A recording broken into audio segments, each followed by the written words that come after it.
Kia ora, I'm here today with Mori Rapana, asking him about his opinion about the Treaty of Waitangi Day here at Waitangi, at the treaty grounds. Bro, what do you think your idea of the celebration of today in comparison to Australia Day for the Australian Aboriginals? Oh look, it's a very, very hard question, and it's hard to compare the two. Even though, like our Kuri brothers over there, Māori were aggrieved, and a lot of indiscretions took place against our people. But I think for us in particular, and actually I just really, before I go into answering your question, look, me mihi ka tika ki te tangata whenua o te whenua moemoe. I just want to acknowledge our whānau and our brothers, our Indigenous brothers and sisters over there in Australia, and of course all of the injustices that have been bestowed upon them, both past and of course present. So it's only right that I make special mention to the karaparori over there. To answer your question though, Māori, Waitangi Day for us is it's not a celebration, right? As it's commonly referred to, it's a commemoration. We commemorate this day. Now there's a big difference between it being a celebration and a commemoration. If it was a celebration, then we'd be happy about what went on in the past and we'd accept it. But we're not. It's not a celebration.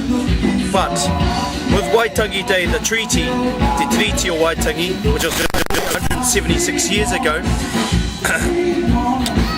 the foundation of the document was, particularly the Maori document, the translation, was all about self-sustainability for our people.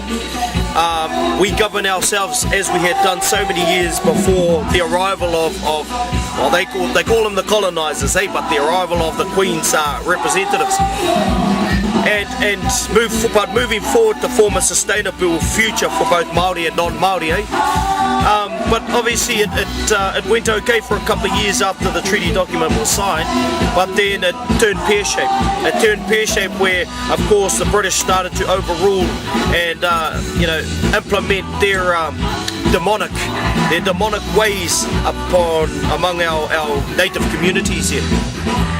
And so that there started, the Great Northern Wars between my people, our people, and representatives of the Queen. So, brother, I don't think we can't compare it to how our Aboriginal brothers were treated over there. In fact, we actually did okay.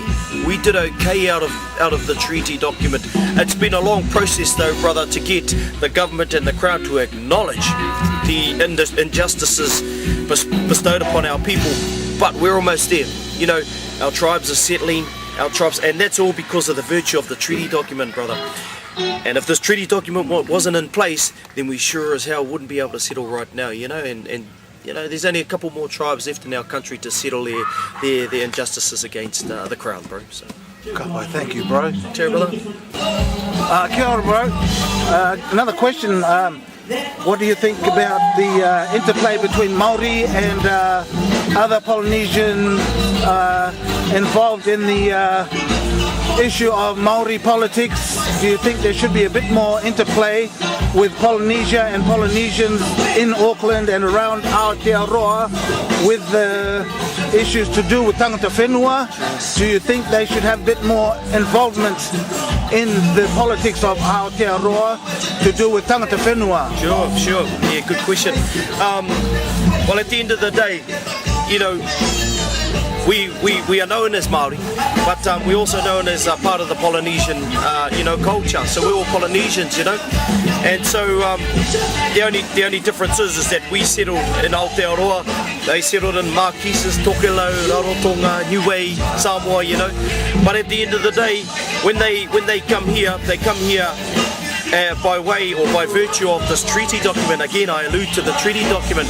Again, if it wasn't for the treaty document, then we wouldn't be able to accept, new arrivals, New Zealanders, we call them, to our shores. And I think there's always been a strong connection between the Polynesian and, of course, the tangata whenua, the Māori of Aotearoa. and there's a lot of there's always a lot of interplay within the cultures, more so at a higher level. And I think that at a ground level there does need to be a bit more interaction between the two. It's quite simple really.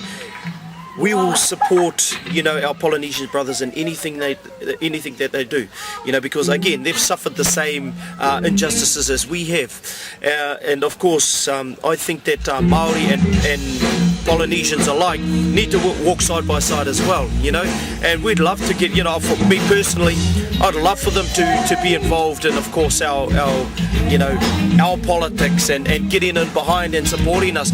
But in saying that, there are many that do support us. There are many that get in behind us as well, And so, yeah, most definitely, I think it's time that, tangata whenua, Polynesians, Indigenous people, unite.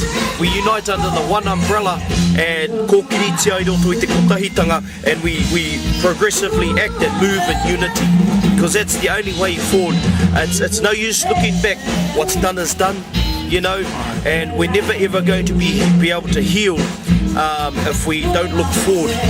Otherwise, if we just stay stagnant, it's just going to remain there for the remainder of the generations. So now we've got to start thinking outside the square, Māori, non-Māori alike, thinking outside the square and thinking, right, what's best for our next generations coming. We need to, just hone in on the future so that we pave the way for our mokopuna, our tamariki, so that they don't have to go through the hurt and the mamai that we're going through right now to fight for a better future for them. So the only way we're going to do that, whakakotahi, unity, and then move forward under the one umbrella. Ka pai, bro. Sweet,